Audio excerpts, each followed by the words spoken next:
시선 세심하다. 밖에서 보는 내밀한 분석, 정치적 원의 시점. 오늘의 정치권 상황 원회에서 더 정확하게 분석해드립니다. 최민희 민주당 선대위 미디어 특보단장, 어서 오세요. 네, 안녕하세요. 불굴의 희망 최민희입니다. 그리고 김용남 전 자유한국당 의원, 어서 오세요. 네, 안녕하세요. 네. 호기심 천국 김용남입니다. 네, 김용남 의원님. 네, 잘 지내셨죠? 예, 그럭저럭 잘 네. 지내고 있습니다. 자, 주말 현재 판세 어떻게 보십니까? 박빙인 가운데 윤석열 후보가 다소 우세한 네. 판세가 지속되고 있는 것 같고요. 우세가 좀 예. 우세 판세가 지속되다가 조금 붙고 있는, 좀 따라잡고 있는, 지지도가 거의 접전인 상태로 지금 붙고 있다. 여기까지는 여론조사 결과가 조금 차이가 좁혀진 여론조사 결과가 일부 나왔죠. 네. 네. 근데 이제 전반적인 내용을 좀 봐야 되겠고, 그리고 이제는 안철수 후보가 단일화라는 큰 이슈를 던졌기 때문에 네. 단일화 여부에 따라서 뭐 한 번 또 파동을 치겠죠. 네, 김용남 의원께서 계속해서 단일화가 가장 큰 이슈가 될 거라고 말씀하셨습니다. 어떻게 보고 계십니까, 최민희 의원님? 그러니까 우선 그동안엔 박빙 열세 네. 민주당이 맞았는데 지난 금요일 이후부터 그냥 박빙 됐다고 봅니다. 그리고 아하. 그 박빙을 주도한 나이대가 20, 30대 여성. 그동안에 20, 30대 여성이 여론조사를 하면 거의 답변을 안 했습니다. 안 했죠. 그런데 지난 금요일 이후 20, 30대 여성의 응답률이 조금 늘어났습니다. 아, 그래요? 예, 그리고 그 동력으로 윤석열 후보는 떨어지고 이재명 후보는 큰 폭으로 올랐어요. 그 나이대가. 네. 그러면서 진짜 박빙으로 봅니다. 네. 네. 윤석열 후보의 적폐 발언이 여파를 미치고 있는 것 같은데, 오늘 검찰 공약을 내놨는데 이거 검찰 공화국 되는 거 아니냐 걱정하는 사람들도 많을 것 같아요. 어찌 보셨는지요, 김용남 의원? 문재인 정부 들어서 법무부 장관이 검찰총장을 향해서 수사지휘권을 3번 발동했거든요. 근데 그 3번이 이 수사지휘권을 발동할 만한 사안이나 상황이 아닌 상태에서 지극히 정치적인 이유에서 발동이 됐어요. 그러다 보니까 검찰의 어떤 독립적인 수사 기능이라는 게 지금 많이 무력화되어 있는 상황이라서 사법기관으로서 준사법기관으로서의 독립성을 확보한다는 의미에서, 그리고 정치 권력으로부터 어떤 안전막을 만들어줘야 된다는 의미에서 법무부 장관의 수사지휘권을 폐지하겠다는 공약을 내놨고, 네. 지금 문재인 정부 들어서 약해진 사법 기능의 회복을 고려해 볼 때 적절한 공약이라고 생각이 듭니다. 우선 이명박 박근혜 정권 때는 수사지휘권 발동이 필요가 없었습니다. 이유는 청와대 민정, 법무부 그리고 검찰 수뇌부가 한 몸이었기 때문이라고 생각합니다. 네. 그런데 공개적으로 수사 지휘한다는 건 인적 카르텔이 없다는 뜻이기 때문에 정상적인 법적 절차였다고 보고, 오늘 첫 일성이, 윤석열 후보의 첫 일성은 검찰 독립국가, 그걸 검찰 공화국이라고 얘기하기도 하는데 저는 검찰 독재 국가를 꿈꾸나 이런 느낌이 들었습니다. 통제 시스템이 하나도 없어요. 그러면 사실은 그렇게 하려면 검사장 직선제라도 들고 나와야 되는 겁니다. 그래야 완결성이 있죠. 예를 들면 대통령도 탄핵 절차가 있는데 검찰총장은 어떻게 되는 겁니까? 그래서 저는 검찰 독립국가를 꿈꾸는 메시지를 일성으로 내걸고, 이재명 후보는 국민통합 경제대통령 이렇게 내걸어서 각이 확실하게 섰다. 그래서 출발 지점에서 각자가 잘하고 하고 싶은 것을 확실하게 내걸고 이제부터 이제 국민에게 심판받겠다. 각이 씁니다. 그래서 그냥 객관적으로 말하면 국민통합 경제대통령 이재명 후보 대 검찰 독립국가를 꿈꾸는 윤석열 후보, 이제 이렇게 각이 쓰고요. 네. 이거를 이제 제 식으로 얘기하면 만약에 검찰 독립국가라면 검사장 직선제가 같이 가면 독립인데 아무런 통제 장치가 없이 검찰 독립만을 주장하고 있기 때문에 예산권, 인사권, 뭐 최소한의 그 선출 권력의 통제 안 받겠다는 거라 저는 검찰 독재 국가를 꿈꾸나 이런 의혹이 생길 거라고 봅니다. 그러니까 검찰권에 대해서 통제를 해야 된다는 이런 발상이 사실은 대단히 독재적인 발상이거든요. 아, 그래요? 이재명 후보도 얼마 전에 비슷한 얘기를 했어요. 임명된 권력이 선출된 권력의 말을 듣지 않는 것은 민주주의에 반한다 이런 언급을 한 적이 있거든요. 네. 이게 뭐냐면 선출된 권력이라는 거는 정치 권력이죠. 그러니까 국가의 모든 행정이나 사법 기능 자체가 정치 권력에 복종해야 된다. 사실은 일당 독재를 하는 나라에서나 가능한 얘기입니다. 왜냐하면 검찰에 대한 통제, 정치 권력의 통제가 필요하다고 말씀하시는데 검찰에 대해서는 사법적 통제가 이루어지죠. 검사가 영장 청구한다고 바로 구속돼요. 법원에 영장 심사가 있는 거고 기소를 하더라도 1심, 2심, 3심 재판을 통해서 어떤 결과가 나오는 것이죠. 그런 사법적 통제를 하는 게 서구식 민주주의를 하는 정상적인 민주주의 국가인데 선출된 권력, 정치 권력에 대해서 사법 기능이 됐던 행정 기능이 됐던 무조건 복종하고 정치 권력의 말을 따라야 된다. 이렇게 하는 나라는 사실 중국이나 북한 같은 나름대로의 민주주의를 한다는 독재 국가들밖에 사실은 없어요. 근데 민주당이 딱 사고 자체가 그래요. 잠깐만요. 그러면 지금까지 법무부 장관의 검찰총장 지휘권은 법이 명시하고 있었고 그 법은 대한민국이 만든 거잖아요. 지난 정권에도 있었어요. 지난 정권에도 있었고 이명박 때도 있었고 박근혜 때도 있었습니다. 그리고 이거는 계속 있어 왔어요. 그러면 그 말이 안 되는 거고. 그다음에 저는 이렇게 생각합니다. 대단히 지극히 제한적인 요건으로 되어 있죠. 아니 제한적인 조건 이건 어쨌건 법에 법무부 장관의 검찰총장 지휘권은 명시되어 있습니다. 이건 무슨 뜻이냐면 법무부 장관의 검찰총장 지휘권의 권위는 그럼 어디서 나오냐. 선출된 권력인 대통령이 임명한 법무부 장관이기 때문에 나오는 것이거든요. 그래서 저는 제가 그래서 말씀드리잖아요. 이게 논리적으로 완결되려면 그럼 검찰만 통제 안 받습니까? 다 통제받는데. 그러니까 뭐냐면 선출된 권력에 의해서 최소한의 통제를 받든지 의원님 말씀대로 아니면 국민의 통제를 받으라는 겁니다. 그러면 검사장 직선제라도 같이 얘기를 해야 이게 말이 되지. 어떻게 검찰은 완전히 독립돼서 인사권, 예산권 다 혼자 갖고 마음대로 하겠다는 겁니까? 7617님께서 네. 권력 분립과 견제야말로 민주주의 근간 아닌가요? 그럼 검찰은 누가 견제하나요? 이런 의견 주셨고요. 3262님께서 공수처가 제 역할 못한다고 느끼는 거는 저뿐인가요? 공수처도 잘못하면 폐지하겠다고 했던 그 부분 가지고 검토하겠다는 얘기를 가지고 얘기해 주신 것 같은데요. 근데 김용남 의원님 검사 출신이고 솔직히 물어보자고요. 자, 검사 출신의 검찰총장을 하다가 정치권에 직행한 윤석열 검사. 윤석열 후보죠. 윤석열 후보가 한동훈이나 누구 측근들 데려다가 이렇게 검찰공화국 만드는 거 아니야. 이런 우려가 조금 있는데 이 검찰 공약을 내는 것 자체가 이게 플러스보다 마이너스가 큰 거 아닙니까? 검찰공화국 자체가 불가능하다니까요. 검찰 기능이 국가 기능 중에 몇 %나 차지하는데요. 알겠어요. 1%도 안 돼요. 자, 두 번째로 사실은. 적폐 발언은 예.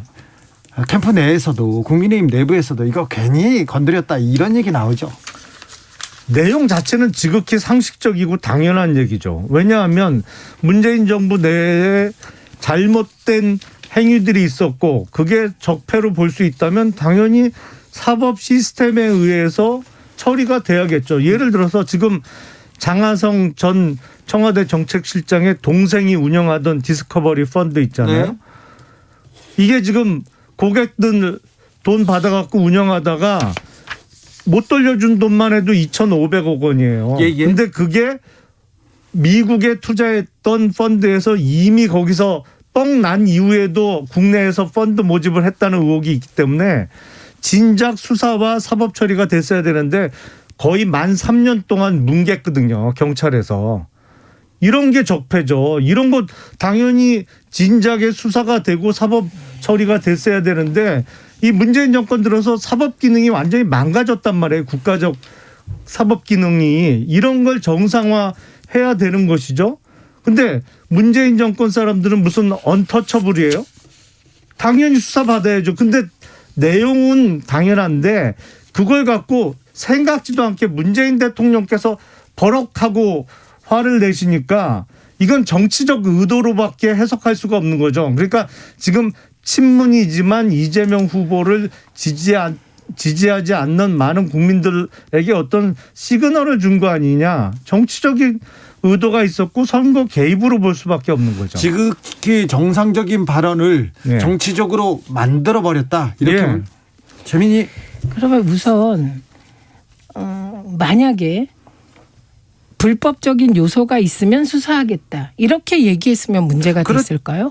원칙적으로는 이렇게 얘기를 해야 되는 겁니다. 근데 기자의 질문이 문재인 정부의 적폐 수사할 겁니까? 이렇게 물었어요. 기자가. 그러면 그거에 대해서 보통의 정치인들은 그거는 적폐가 있는지부터 확인해야 됩니다라고 말하는 게 정상인데 윤석열 후보가 어떻게 대응했는지 아시죠? 해야죠. 돼야죠. 기다렸다는 듯이. 뿐만 아닙니다. 새시대위원회가 공개한 그 인터뷰 내용을 보면 이 정권이 겁이 없어. 5년짜리 정권이 겁이 없어. 이런 요지의 얘기를 합니다. 검찰을 건드렸다는 요지의 얘기였어요. 그래서 저는 만약에 윤석열 후보가 적폐가 있다면 수사하겠다라는 완결된 문장을 얘기했으면 그 말이 맞습니다. 근데 그게 아니었기 때문에 그리고 그 영상이 그대로 남아있기 때문에 의원님이 좀 더 살펴보셔라. 그래서 이거는 민주당 입장에서는 당연히 무조건 적폐라고 몰아서 수사를 하려고 하는 적폐몰이 정치보복인가라고 반발할 수밖에 없는 상황이다. 이런 말씀 드리고요. 오늘 말씀 진짜 잘하셨는데 제가 취재해 보니 그 소위 디스커버리 펀드와 관련하여 이거를 일종의 적폐로 보는 시각이 그 국민의힘 주변 어딘가에 있다는 얘기를 제가 취재를 했습니다. 예. 그런데 언론도 그렇게 보도하고 예, 있습니다. 그런데 핵심이 뭐냐면 장하성, 김상조 이 두 사람이 사전 정보를 빼내서 이 사람들 펀드를 팔았다면 성립이 돼요. 네. 그런데 이 두 사람 다 펀드 환매 요청을 전혀 안 해서 손해보면 같이 손해보는 거예요. 그리고 지금 경찰이 수사를 안 했다고 했는데 이미 금융감독원이 수사를 했고 그리고 경찰이 일부 자료를 넘겨받아서 이게 경찰에 의해서 공개된 거거든요. 그런데 의원님 아시겠지만 이런 펀드 관련한 수사는 시간이 오래 걸립니다. 오죽하면 도이치모터스 주가 조작 김건희 씨 관련하여 지금 검찰이 소환 조사도 김건희 씨 안 하고 있지 않습니까? 이게 2010년부터 2012년 말까지 벌어진 일을 2021년에도 수사를 제대로 못하고 있지 않습니까?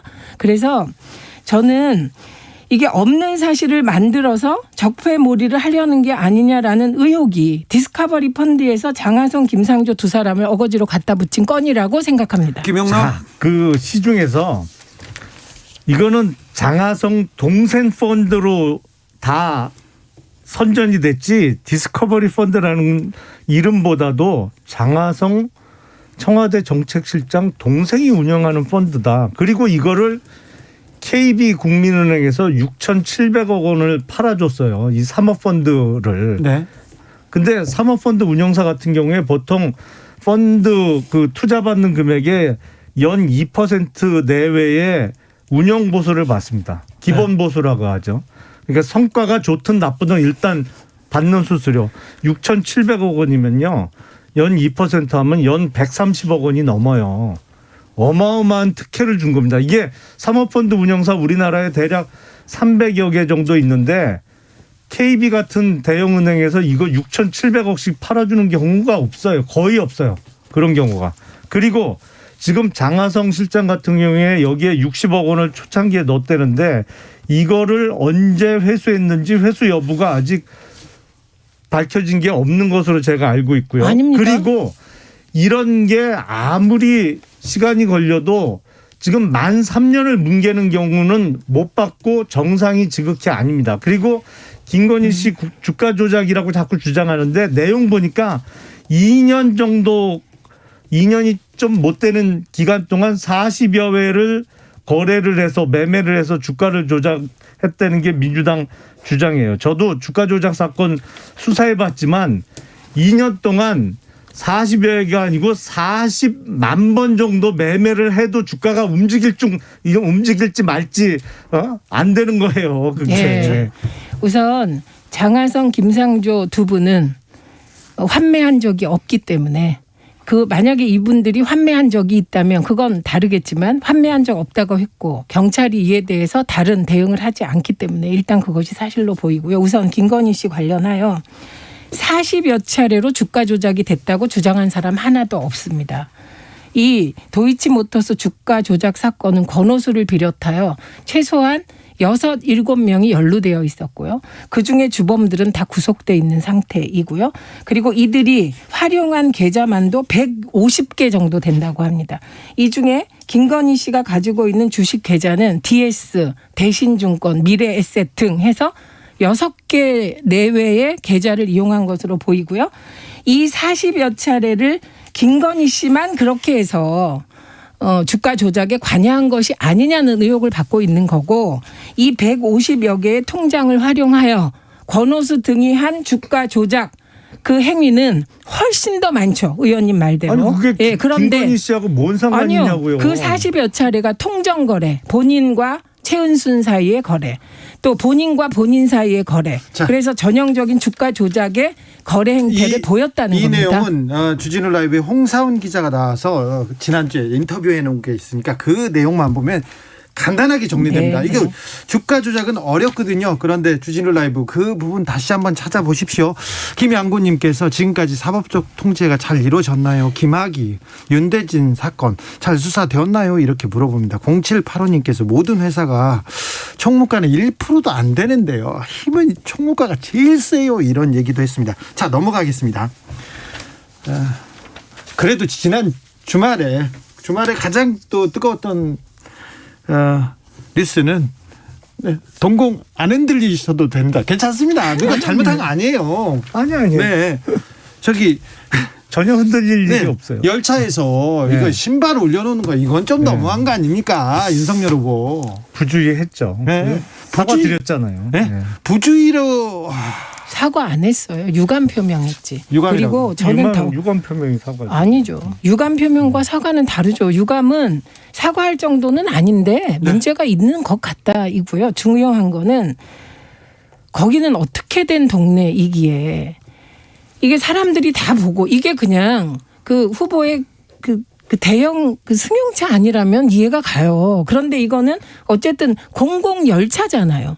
아무리 빌려서도 그 열차에서 후보가 구두를 신고 다리를 쭉 뻗고 의자에 발을 얹으면 적어도 거기 옆에 이상일 의원하고 김병민 대변인 있으면 귓속말로 후보님 이건 아닙니다. 그걸 못하는 분위기라는 거잖아요. 아니 그걸 사진을 찍어서 게다가 올리는 사진을 찍어서 올리는 건 뭐고 그 사진을 또 내리는 건 뭡니까? 아니 그런 걸 자살골이라고 하는 거죠. 아, 네. 아니 그러니까 그게 소위 윤석열차라고 저희가 그 코레일에서 길차를 통째로 빌린 거잖아요. 네네.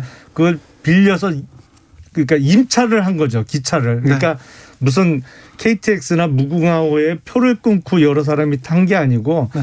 기차 자체를 빌렸죠? 빌려서 그거로 이제 지방을 돌면서 이렇게 순회를 한 건데 그러다 보니까 아무래도 일종의 렌트 기차가 된 거죠. 렌트 카가 아니고. 네.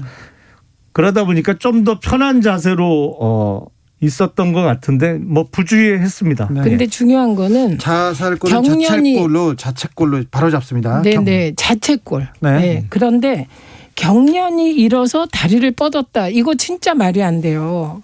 그러니까 저는 이럴 때 그냥 깔끔하게 사과하고 끝내야지. 제가 경련 전공이에요. 아, 그래요? 다리에 경련이 그렇게 잘 일어요. 그랬어요? 그리고 동갑이에요. 제가 윤석열 후보랑. 진짜요? 네. 그런데 제가 훨씬 젊어 보이죠. 그런데 그 다리가 경련이 일면 그렇게 꼬고 있지 못해요. 경련 일면 이걸 발목을 직각으로 해서 펴주는 게 먼저거든요. 그 경련 그러니까- 얘기는 윤석열 후보가 한 적은 없는 것 같은데. 이준석 대표가 아니에요. 아니요, 윤석열 윤석열 후보는 그런 후보도 얘기를 안 했어요. 다리에 경련이 일어나서 그랬다고. 그래서 이제 이런 일이 터졌을 때 깔끔하게 사과하는 것과 예를 들면 변명을 대는 건 다른데 이준석 대표는 너무 말이 많으세요. 예를 들면 이준석 대표가 지금 30대고 윤석열 후보가 60대인데 우리 후보가 이래서 제가 대신 사과한다는 그 태도는 뭡니까?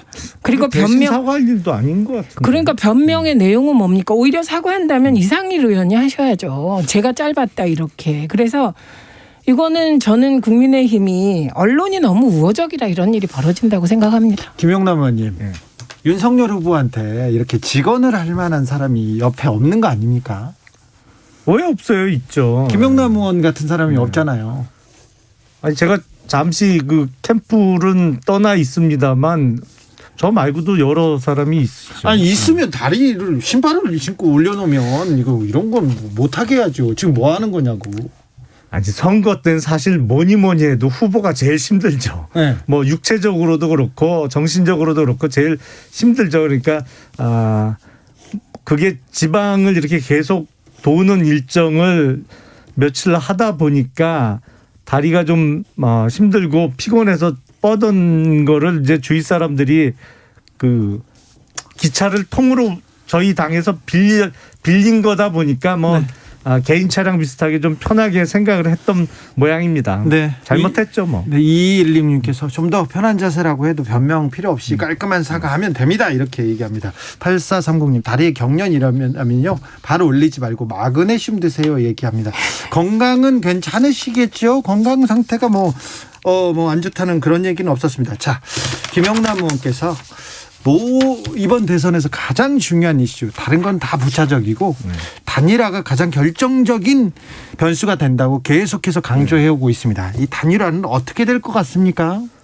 우선 시간은 안철수 후보 편이 아닙니다. 네. 솔직하게 말씀드리면 내일부터 공식 선거운동에 들어가잖아요. 그러면 기존에는 없던 유세차도 각 지역마다 돌고 뭐 아침 저녁으로 동일한 유니폼을 입은 선거운동원들 선거운동원들도 돌아갑니다. 출퇴근 인사를 하고. 근데 노래 틀고 이제 율동도 하고요. 그렇죠. 뭐 율동은 아직 오미크론 때문에 가능할지 모르겠습니다만, 근데 당장 내일 출근길부터 국민의힘, 민주당 유세차가 이제 곳곳에서 보일 텐데 지역마다 대략 지금 200대 이상을 제작을 하니까요, 전국에.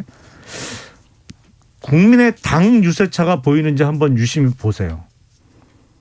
네. 그런 의미에서 내일부터 시작된 22일간의 선거운동 기간을 포함해서 시간은 안철수 후보 편은 아니라고 생각을 합니다. 자, 우선 제가 늘 15%를 얘기해 왔습니다. 네, 중요한 안철수 부분입니다. 후보가 완주하냐 단일화하냐의 경계가 15%다. 그게 이제 선거운동 비용을 보존받을 수 있는 프로테이지고 10%가 되면 또 어느 정도 받고 이렇게 되거든요. 근데 저는 지금 안철수 후보는 자기의 정치 인생에서 가장 굴욕적인 상황을 맞고 있다. 이렇게 생각합니다. 예. 그리고 이 굴욕적인 상황은 국민의힘이 솔직히 말씀해 보세요. 여론조사 단일화, 칸막이 없는 단일화 안 받으실 거잖아요. 그러니까 민주당 지지자들을 걸러내지 않는 오세훈식 단일화는 안 받을 거잖아요. 여론조사는 안 받습니까? 그럼 그거는 여론조사 여러 가지 아니면 문제가 있죠. 그러니까 안 받으실 거잖아요. 네. 그런데 안철수 후보는 100% 여론조사 단일화를 제안한 겁니다. 예. 그리고 국민의힘은 거부한 거예요. 예. 그런데 일부 언론이 이거를 윤석열 후보가 환영하는데 아쉽다 이런 식으로 해서 뭉개시는데 이건 명백히 100% 여론조사 단일화는 국민의힘이 거부한 겁니다. 그러면 안철수 후보에게 지금 남은 것은 국민의힘은 단일화 없이도 이긴다는 분이 다수세요. 김용남 의원처럼 합리적인 분은 소수로 보여요. 제가 취재를 해보면. 네. 그러면 이런 분위기 속에서 남은 길은 하나잖아요. 총리 줄 테니까 그냥 굴복해. 아니면 과기부 장관 줄 테니까 굴복해. 이게 거래이고요. 이런 식이라면. 뭐 정권 교체를 위해서 굴복해. 그거는 너무 정치인답지 않은 요구잖아요. 아니 저희는 그래서 그건 전혀 굴복이라고 표현도 안 하고 생각도 안 하고 그건 대승적 결단이라고 저희는 이준석 생각합니다. 항복 아니고 항복 아닙니까? 대승적 결단이죠. 대승적 항복 아닙니까? 이준석 대표가요. 혹시 했는데 역시고 역시 했으니 역시다. 그래갖고 부처님 손바닥에 손오공을 넣고 그 얼굴을 안철수 후보로 조롱하는 거 그러면 안 돼요. 올렸습니다. 조롱이죠, 조롱. 저렇게까지 조롱을 할 수가 최대한 있나. 존중해드리고 네. 안철수 후보의 대승적 결단을 김영남 기대해야죠. 대승적 결단이야. 대승적 항복이라니까. 결단이죠. 그러니까 아니 뭐 그리고 결단인데 내용이 네. 항복인 건데 그 아름다운 단일화는 이미 끝났다. 이게 아니요 핵심입니다. 얼마든지 가능하고요. 그리고 그럼 100% 여론조사 받으시면 돼요. 여론조사 경선을 하게 되면 사실은 그 지는 쪽은 출마를 못 하잖아요. 네. 네. 근데 그거는 사실상 패배죠. 네. 하지만 시너지 효과가 더 크게 날 수 있는 것은 어느 한쪽이 대승적 결단을 해주는 알겠습니다. 겁니다. 그건 윤석열 후보가 100% 여론조사 받으면 대승적 됩니다. 결단을 내리면 안철수 후보의 정치적 미래는 어떻게 될지 또 네, 궁금합니다. 0785님께서 윤석열 후보가 언론중재법에 대해서 찬성 의견을 내셨던데 어떻게 생각하시는지요? 이게 물어보는데 징벌적 손해배상 반대를 외치던 윤석열 후보가 왜곡한 기사 하나로 언론사 전체를 파산할 수 있는 강력한 시스템 필요하다 이렇게 얘기를 했더라고요. 김영남 의원님. 아니 그러니까 그 법은 찬성한 건 아니고요. 뭐 조금 잘못하신 거고 사실은 취재.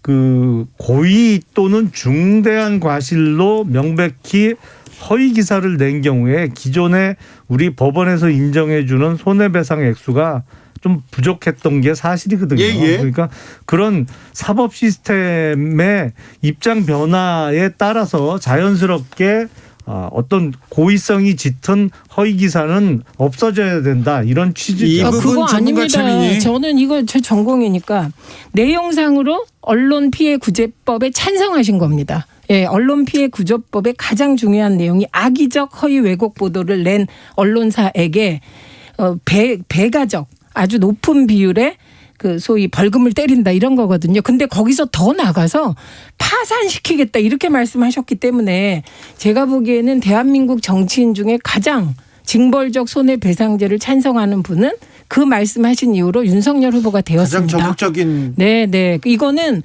누구도 여기에 그렇게까지 말한 분은 없어요. 근데 그것도 이렇게 또 전제를 다셨어요. 큰 언론사야 뭐 그런다고 뭐 문제가 생기겠냐. 작은 언론사는 문 닫게 될 것이다는 요지까지 덧붙이셔서 이게 김건희 씨가 일부 그 유튜브 채널 얘기하면서 무사하지 못할 거야. 이것과 연결되면서 이건 파장이 엄청 클 일인데 언론 너무 조용하지 않습니까? 조용합니다. 네. 조용히 넘어가죠. 뭐. 그럴까요? 네. 후리자님께서 대승적 결단 왜 윤석열 후보는 못하나요? 윤석열 후보가 대승적 결단을 한다면 윤석열 후보가 대승적 결단을 통해서 안철수 후보와의 후보 단일화뿐만 아니라 국민의 심과 국민의 당의 합당 그리고 5년 후에 있을 차차기 대선에서의 어떤 그 유력 주자를 키워내는 결단까지도 할 수 있겠죠. 그게 말이 결단인가요? 안 되죠. 오세훈 시장이 가장 유력합니다. 제가 보기엔. 원희룡 전 지사. 이준석 대표는요. 이준석 대표. 그러니까 안철수 후보는 미래가 없어요. 지금 그 국민의힘과 손잡으면. 최민희, 김용남, 최민희 두 분 오늘도 감사했습니다. 고맙습니다. 네, 고맙습니다.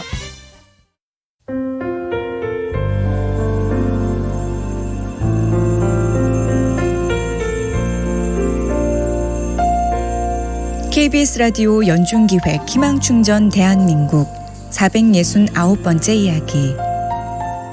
안녕하세요. 아나운서 이현주입니다. 11살이 된 윤수는 근육 발달 이상으로 태어나서 지금까지 혼자 걸어본 적이 없습니다.